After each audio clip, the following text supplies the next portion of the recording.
Wake up, buy here, pay here people. It's a beautiful day. Go grab yourself another cup of joe and say hello to Jim and Michelle Rhodes on the Buy Here, Pay Here morning show. Take it away, you two. Good morning. We're glad you guys could join us on this Wednesday morning. It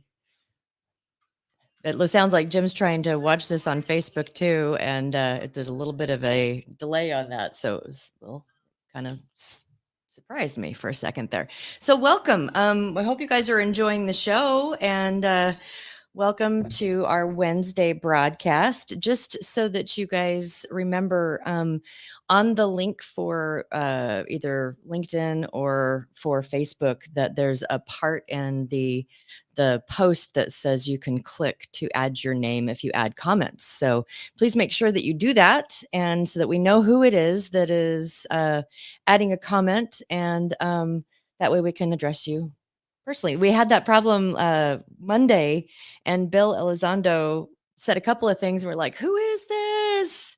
And so he offered to buy us lunch, so it was important that we know who it was.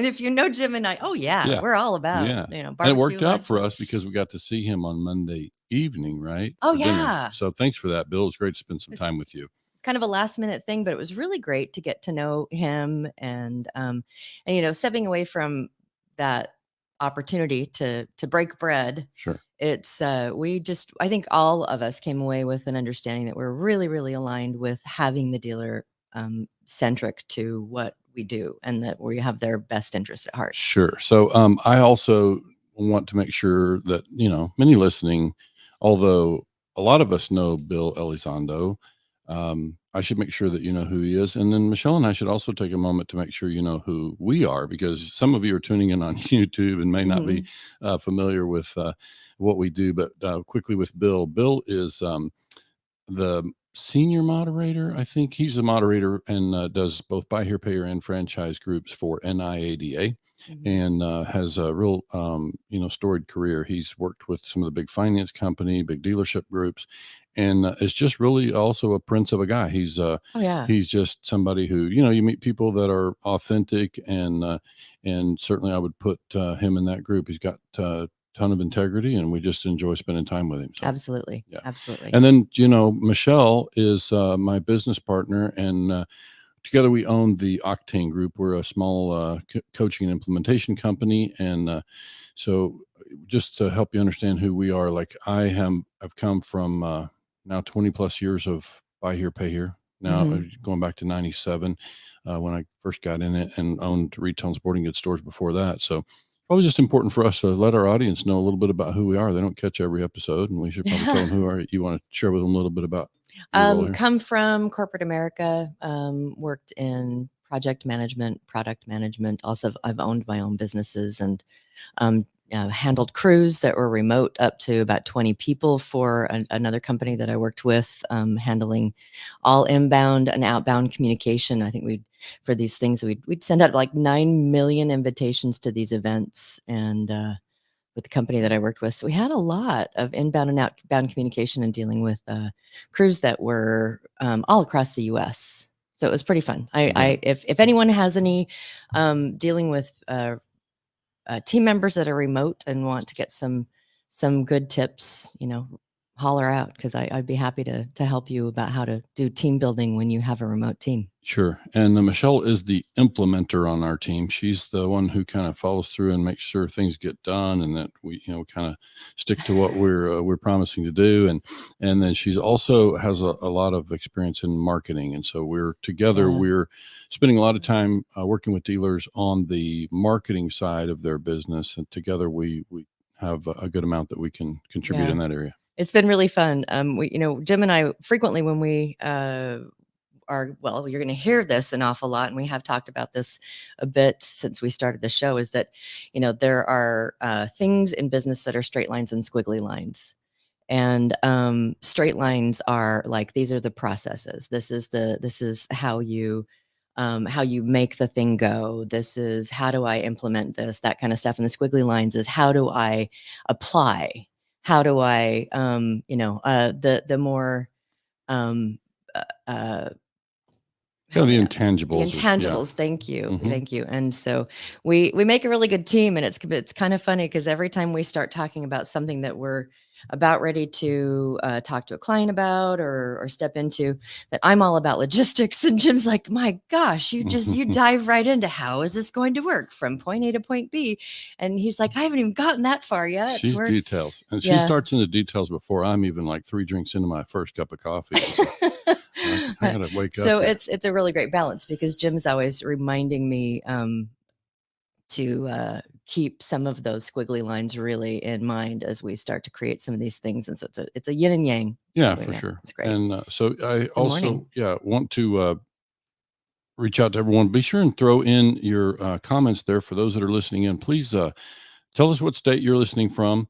Also, if you're enjoying the show, please throw a big fat thumbs up in there. If you really don't like the show and you're already tired of seeing it in your live feed, then throw a thumbs down, and Michelle will be fine. I will cry for a little while because I'm straight lines. It's okay. Yeah, It's just yeah. I won't cry for long, I promise. But if you're liking the show, please let us know. Please let us know what state you're listening to or listening from, and we Also, don't forget to click that thing on the post that says that you can share your name because we can't see it from this end unless you give permission. It's kind of one of those like privacy type of things that they that we stream from a company called StreamYard. So it's they have their own things for privacy. We're kind of going through that in society right now. We have a couple of things that we wanted so many things, and with only a half an hour to be able to talk to you guys, I'm sure we'll struggle getting through all of the things and making sure that we're like super relevant. But yeah, so a couple things. We want to knock out some of the events that are coming up in our space. I want to circle back and touch just a minute on transparency because we covered that in one of our issues or one of our broadcasts last week. And so I want to just circle back on that because it's really kind of a big rally point for me, and I want to bring dealers together. And as I told the listeners that were with me, I think it was Wednesday's episode maybe, and you can find that. We apologize now. We've discovered 3 of our episodes from last week. Our streaming was awful, and so it's real choppy and hard to listen to. Content's still there, so just be patient. And so we'll try to clean those up. But I did talk about transparency, and I put out a plea to those dealers out there. And Luis, I see you're with us this morning from Gainesville. Good morning. I'm counting on you dealers out there to be my friend, and you're going to find out through this this broadcast that I may not be making very many friends of some of our vendors because I'm using this platform and our audience and this success group that we've known for some time. I'm frankly counting on you guys to back me up when I go to these vendors on your behalf and ask for more transparency. We're going to ask them to share more about what they do, and in particular that episode last week was on the subject of funding providers. I just picked them as an example. And let's just talk about that for just a minute, Michelle. I want to just kind of circle back and make sure folks understand where I'm going with that. We work with funding providers who provide capital to us in an early stage of our business. We pay a high price for that capital, which is not totally unexpected. We understand why that's perceived as high risk and it's early stage money, and we get that. What is hard to understand for me, and always been a thing, and I've always asked for it, and now I'm just asking more emphatically, is that those funding providers demand that they collect the money to service those contracts in the early stage of a business. And while we understand that, in order for us to build our business plan, which is some of what Michelle and I do, we have to understand what is the projected performance on that. How do you guys perform? You say you have to collect. You say you collect better than dealers do. And so I say, show me. It's kind of one of those like, a lot of the vendors trust. Yeah. But this is about trust and verify. Yeah. So we need to see the numbers, and we're happy to share because, they say we collect better than dealers do. Well, we have the data on how our dealers collect when they service their own portfolios, and I'm happy to share that, and we'll share it here. So we would just ask them to do the same. Why wouldn't they do the same? They say their numbers are better, and we just need it because we have to do projections. I mean, we're a new business. We're trying to forecast, the way business is going to go, and so we need that. So that's why I've just asked dealers to, please promise to be my buddy, because I'm going to go out there on your behalf, and I'm going to ask for the things that I know that we need, and collectively we can do that. So that's what Michelle and I kind of see as an opportunity in this show, is to be able to be out there. And, make no mistake, we're here to talk about the things that are of interest to you, and try to, use our, relationships and certainly the platform. And we want to bring you dealers to the conversation, by the way. So we're figuring out how to do that as we kind of learn through this platform that we're using, how to, let dealers join the conversation in the morning. We're certainly going to have a chance to do that. Until then, please send in your questions. We got one from Jeremy Davalos. I think I used to pronounce his name wrong in my head, but Jeremy out in Arizona got your question. We'll be tackling that one soon. We've got some others that, are kind of coming to our attention. So just, do you want to remind everybody what the question was, and then we can, or I'd have to look myself. I mean, I'm trying to remember exactly what his question was, but so we've got to, we're going to take those on as we go. I've got it over here, Michelle. Okay. I can look it up, but basically we just want to make sure that we're representing, your interests and your questions. And so I think it's important to have the chance to speak for you guys. And so we look forward to doing that. Michelle, you want to run through the topics or the events rather that are coming? Well, one, NIADA, Jim's always catching me with switching that I and that A. NIADA is coming up in June, and that's going to be in Vegas. So hopefully it's the National Organization of Independent Automobile Dealers. Sure. I kind of screwed that up too, didn't I? So that's coming in June. And then in July, the 24th, 25th, and 26th of July is TIADA. And Jim and I have both been asked to present. And so we'll be talking about business planning. And then Jim was actually asked to moderate a panel on the next day for some of the really successful dealers that there are out in the space. And it was just kind of funny when they were naming the people that will be on that panel. And Jim's like, I know them. He's been around for a long time. So. Shout out to Govinda Romero, also in Florida, and Darla Boer in South Carolina, I believe, is where Darla is. And so I don't think I'm being preemptive or announcing that those are. I think that they've already got the agenda out. Yeah. And I don't remember they were. Yeah. So we know them. Those are really example of successful dealers that have a lot of great things to share. So they will be panelists at TIADA. I shared, I think, on our Monday episode that, we would encourage even members in Texas to attend that conference if you're able to. It's an excellent conference, not just for Texas dealers.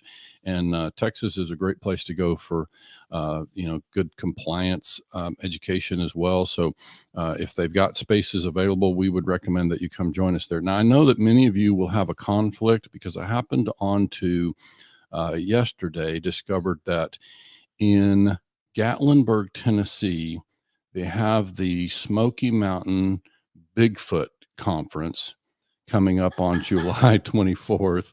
And so, it's unfortunate. I doubt that Jeff Martin and Teresa at TIADA realize that that's a conflict. I hope it doesn't cut into their attendance. So many of you might care to be in Gatlinburg, Tennessee for that. But otherwise, we'll try to keep you abreast of all things, that you need to be aware of. And I've been making a list of when all of the different state organizations are having their conferences. And so we'll do some shout outs on those as they get closer.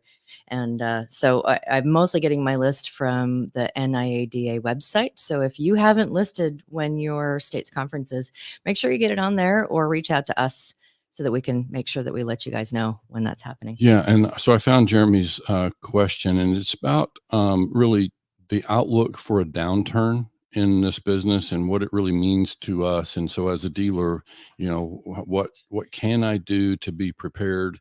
And so downturn of the economy. Yeah, the economy. And what can it really mean to us? And we touched on it a little bit. I think rather than tackle it today, I probably would wait. And there's a chance Jeremy can join us on the show. So I can bring him in, and we can also get some feedback from others, because I don't know. I'm not going to try to be a prognosticator in that way. I never have been. I don't really try to forecast outlook. My experience has really been more that our buy here, pay here dealers out there tend to stay pretty much the same, regardless of economic downturn, regardless of shifts in the stock market. that affects typically the big dealers who are operating on, Wall Street money and that sort of thing. We can see that affect them more. For us in the, if we're financing D paper and we're some of the kind of small to medium dealers out there in small to medium communities, I just don't see it affect us a lot because we typically, are already getting access to all the capital we can get. We're already financing, all the customers we can afford to reasonably finance within our business strategy. And it just doesn't seem to affect us much. Now, you can make the case that if there's an economic downturn, there could be more C paper buyers that fall into D category. And so we may have more funding opportunity than we have before. But we just don't see that changes much for us because unfortunately, we can't really help those folks. And so that's where people get hurt is they're kind of in between. They're a C paper customers falling into D. They don't yet realize or can't quite accept that their credit circumstances are now there and they don't want to buy there. And it's a hard thing to satisfy, for us as a buy here, pay here customer or dealer anyway. So I just don't see a lot of change. Now again, I want to have Jeremy join us. It's 6 a.m. when we start in Arizona, so I don't know that he's going to want to be with us live at that time of the morning. Might have to do a little bit of a recording. Yeah. And on that topic this morning, I was just going through some articles on the dashboard by NAADA, and there was an article in there from Ken Shilson from last year, and it was on best ways to bounce back from COVID. And there's really some good things in there that I think apply some to the economic downturn, but just some really good things about staying up with technology and those kind of things as well. So that's a good read. It's a quick read, but there's some really good information in there of those of you guys who. So I don't know how to pronounce Frederick's last name. I see that Frederick has said hello, and I want to think Frederick is here in Florida because I saw that Bill Elizondo was just with him on Facebook. And so Frederick as subprime hero Leonard's, it's Leonard's the third. So if you guys are familiar, he's got a podcast called Car Guy Coffee. And so we have not had the opportunity to tune into his broadcast over there, but we look forward to doing that. And and he's already agreed to be a guest over here on our podcast. So we look forward to that. And Tyler, I see that you're in there from Abilene, Texas. Good morning. We know we appreciate all the things you share out there and in the BHPH Success Group. I'll take a moment while I'm thinking about that any listeners that are over on YouTube, and now we're broadcasting live to LinkedIn. We need to say good morning to LinkedIn over there this morning. And so for those folks who are not familiar and would like to join us, we have probably the largest, most active group of buy here, pay here people in Facebook at the BHPH Success Group. So if you go in Facebook and do a search for BHPH Success, if you're not already part of that group with us, we would invite you to join us over there because that is, as far as we can tell, the most active, platform or community of buy here, pay here people at this time. Yeah. We've taken quite a bit of time just kind of to do the housekeeping stuff. So we might go a little bit past 30 minutes, but there was something that, Jim and I were talking about his story because those of you who know Jim know that he owned a dealership. And we've been meaning to weave that into some of the things that we've been talking about. And so we thought today would be a good day to start to dive into that story. Sure. It doesn't come up very often that I tell the story. I mean, if people ask, I'm happy to share it, but it comes up a little bit because as a consultant advisor, sometimes people want to do business with somebody who's been successful at it, or, they want to maybe work with somebody who's currently successful as a buy here, pay here dealer. And so I think it's important, it's relevant to make sure people understand kind of what my own direct experience is with buy here, pay here as a dealer and as a manager. So let me kind of give you the high level view of my, experience. I stepped in, had a sporting goods business and retail stores when I was young, pawn shop. I was a partner in a pawn shop. And then I closed a seasonal sporting goods business in 95. I stepped into the new car business as a salesperson, later became a sales manager. That was in central Oklahoma, then moved into Stillwater, Oklahoma, where I lived at the time, and started working with a group there that had 4 Dodge and Chrysler dealerships around the state of Oklahoma. And one day they came to me and asked me, while I was managing, kind of serving as a new car manager, they asked me to help open their buy here, pay here store. So that again was 97. And that's how I got into, the business as I stepped in the manager, helped them open their 6th buy here, pay here store. And so that's how I got introduced to it. And I did that for about 2.5 years before the company that was providing us software and training kind of pulled me aside at a conference and said, "Hey, we'd like you to join our consulting team." And so I picked up my family and moved to Sarasota, Florida in 2000. A lot of changes happened during the 3.5 years I was with that company. At one point, I became the director of the training consulting department with them and traveled, mostly the eastern half of the country, calling on buy here, pay here dealers. And it was really a great learning experience. A lot of real fundamental things that I learned in that. Also, one day I'll share with you kind of the fundamental things that I learned in the franchise business, but that's another conversation. Mm-hmm. But then I opened the dealership. So after consulting, when I decided to leave that consulting company in late 2003, I had 3 places I could go and step into the buy here, pay here management side. And one was Texas, one was Idaho, and the other was Iowa. And I chose the opportunity in Texas mostly because my family's back in Oklahoma, and that dealer certainly needed some help. They had a Chevy store and then had 4 buy here, pay here stores, and I stepped in and helped manage those. And boy, a lot of learning experiences in that. We'll inevitably refer to all the things that came out of that experience, because that was a lesson in itself, because you had multiple owners and it was a lot of changes that occurred as a result of my stepping in there and, and tweaking policies. And so it was a great learning experience for me as well. But then, and there's also some incredible business lessons in some of that. And Michelle and I were talking about that, especially as it relates to inventory turn and management Oh of yeah, inventory. that's another topic. That was a really, really great Yeah, but then conversation. regrettably, that dealer was not able to fund the growth. We got the stores working much better, creating much higher volume, and regrettably, the dealer, because of some personal matters with the partner, they couldn't fund the growth, and I just ended up stepping out and going into business for myself. So I opened my own dealership in the spring of 2005. We did quite well. I got a small line of credit. We took off and we quickly outgrew the pace, or we did a pace that was uncomfortable for that local bank. And so we ended up moving to another local bank that had a little more appetite. And we ended up still with in today's standards, a fairly small line of credit, but we were able to create volume through that. Very low ACV cars, very much focused on cash flow. And we had a manager who was very effective and created a lot of accounts, a lot of cash flow, and we grew quickly, with that new line of credit. So in 2006, we were highly profitable. 2007, we're generating plenty of positive cash. I opened the related finance company in 2007.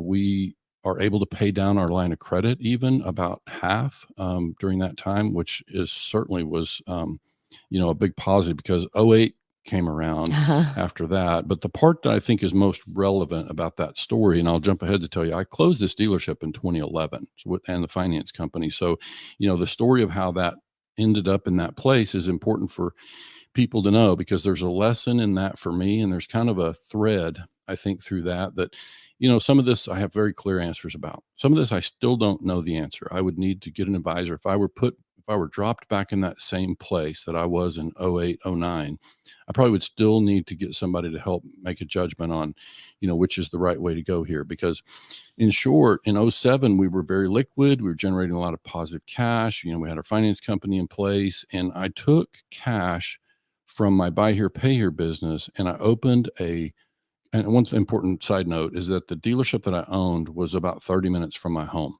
Okay. And I was buying cars on the other side of that. So I was buying cars, 2 hours plus from my dealership location for the most part. And I ended up opening a kind of a distribution center to be able to bring the cars in and condition them. And that one was near my home. And so I decided then to try to create some retail business. And that influence really came from my 20 group. And this is not meant to be a problem for a 20 group. At the end of the day, people in 20 group share ideas, and then you decide what to act on. But I remember I was really influenced by the fact that I had a few dealers in my 20 group who were being very successful back in those days with secondary paper. They were selling their paper to indirect lenders, or some of their paper to indirect lenders, and profiting a good amount of cash on the front end of their contracts. And so I've made my mind to pursue that. And so that's where I took cash off of my buy here, pay here operation in 2007. I opened a retail store 30 minutes away or closer to my home, but we started bringing cars in there. And the thought process was, if I can at least sell enough cars for cash to cover the cost of running this distribution center, then that would be a win for me. I really wasn't looking to set the world on fire with retail, but I certainly thought, if I can cover these costs of, having this separate building and just sell a few cars cash out of this location. We just got licensed, started doing that. Well, we set up a floor plan, started accessing inventory, and we just couldn't get that formula figured out. We weren't doing a lot of volume, and we certainly weren't making much gross profit on the deals that we were doing. And so ultimately, we just sold off the inventory, and thankfully we were able to liquidate. We owned it well. We were able to just sell off the inventory and get out of that and move out of that business. But regrettably, that dealership, the retail store, had done poorly enough that it soaked up most of the cash that I took off of the buy here pay here operation. I couldn't put it back in the buy here pay here store, which hurt us. It was, And time too, a drain on your time. certainly it took away. And so we were, and so I also, in the middle of that, there's an embezzlement story that I need to tell. That's probably a subject for another day. Can I squirrel on that just Yeah. a second? So many dealers and clients that we talk to, it's like, not me. Mhm. And it happens. Mhm. It happens. It's again that trust but verify kind of thing that you can say, I trust so and so, and Yeah.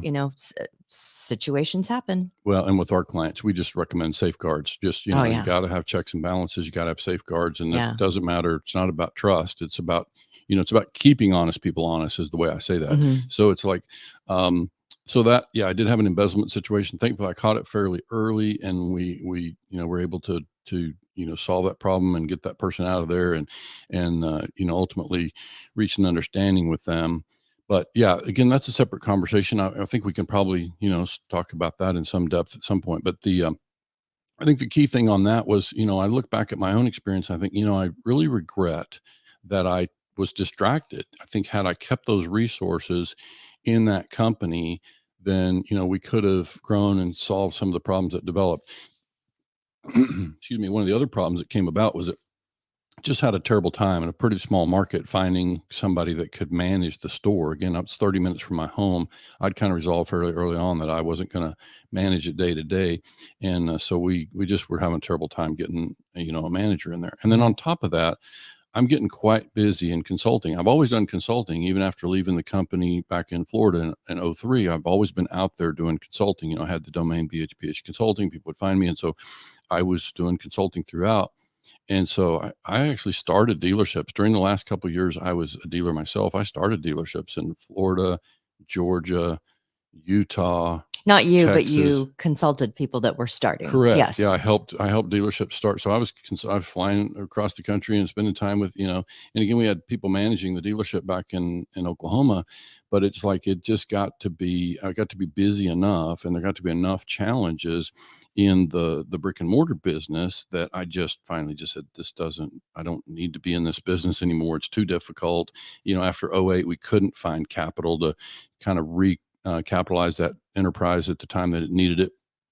And so we just end up kind of running it off. And so that's the part that I think is important for people to understand, because I've been there. We did the finance company. Through that experience, I learned a lot of finance company accounting. There's just a lot of things that you learn by being in that. And so it was certainly, it was a profitable experience for me. We generated a good amount of positive cash flow, like I say, and paid down debt. So, we've done it. It's not that we can't do it. We've done it. And so there just came a point where it just didn't make sense to do it. And so the consulting thing, became a fit for me.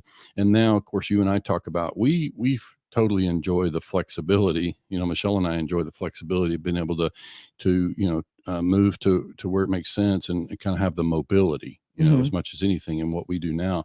But I think that's the part that I wanted people to know, that story just doesn't come up very often. People don't really ask about, my own dealership experience. But then there's also, after that, when I stepped out of the dealership in 2011, then I took on a consulting gig in 2012 that ended up being more than 3 years. And I won't say where that one was, just because that's one we can talk about in some depth. Mm-hmm.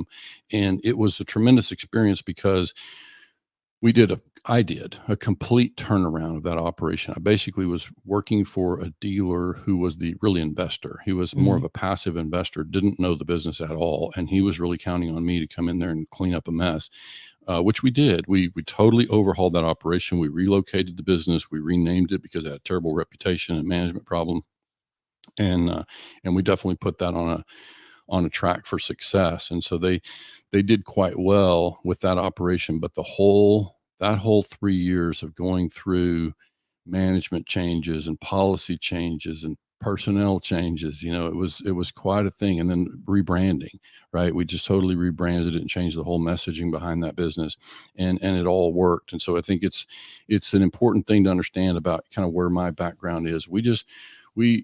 And Michelle and I talk about this. There's a trajectory that might put us back in the brick and mortar business. We could end up owning dealerships again one day. But right now that's just not really on our near term radar. There's some opportunities there, but we kind of feel like we know where we're at with what we're building. And so that's kind of what we're focused on these days. And one of these days, I will sneak in and share some of the marketing pieces that Jim did for his dealership, and they are awesome. Yeah. Some radio ads that he did, and just really, really fun radio ads where he reached out to people in the right way, and it was fantastic. And I know radio's not the medium as much anymore, but just taking a page out of that playbook, I think just I think what we really did there still playing applies. with the customer. Yeah, It was a lot of fun. Yeah, you're delivering your message through different channels maybe than you were then. Yeah. But yeah, I think what we did back Maybe there I'll have to pull some of those out of the archives. that could be fun. There's some goofiness in there. So well, and okay, Yeah. I'm going to circle back to that goofiness stuff. Sitting at dinner with Bill on Monday, we were just kind of chatting about one thing that I've really, really enjoyed as Jim and I have gotten to know each other is he really is a goofball. We both have 7th grade senses of humor that really only come out when we're alone. I own it. And it's been funny that I'll watch him speak and present, and it's like, man, we got to figure out how to weave in that, because you get super serious and just like on the humor thing. When we first met, I had this is probably it's not a topic Don't for go too personal. well, not too personal, but I had a vision board for I was looking for something very specific for partnership, and one of those things was humor. And that was like a non-negotiable for me, because I love to laugh and I love to make people laugh, and humor was a non-negotiable. And I think that you and I had gone out for a week or two, and I remember talking to my best friend, and I'm like, I don't know if this is gonna work. And she's like, why? And I said, because he's not funny. And then the next date, it was like, oh, there it is. And Jim's really got a great dry sense of humor. It's fantastic. Well, maybe we'll just start a joke segment. Oh yeah, start doing that. So. Dumb dad jokes. He's the best at dumb dad jokes. Yeah. So that reminds me. So when you say dumb dad jokes, does that mean those are dumb jokes told by dad, or is that jokes told by a dumb dad? Like, it's not clear to me. I think that they're dumb jokes. You think so? Yeah, dumb jokes. All right. So they fit both. Maybe I just don't know the dads always, so I can't really say. But we can probably share. I'm not a great joke teller. I just I like. Well, and we write on our little board. We have plethora of buttons that we can use for sound effects. Yeah. So if I tell a joke, like then we can have applause, or you hear that, or maybe we can if I tell a joke, we can do laughter. And then that one. And then if Michelle tells one, I like this one. There you go. That can be for Michelle's jokes. But honey, I just used the word plethora. Oh yeah. Did you said plethora? Yes, I did. Oh, thanks, honey. That means a lot. So there you go. There's your lame joke of the day. So it begins. Yeah. We just lost most of our listeners, I'm sure. I think so. Yeah. Hey guys, it's been a pleasure chatting with you this morning, and we'll be back on Friday, and hopefully we'll have some things to be able to talk about Jeremy's post and maybe get him on the show, and we can talk about the economic the potential of an economic downturn and what that means for the industry. So if you guys have a topic that you would really like us to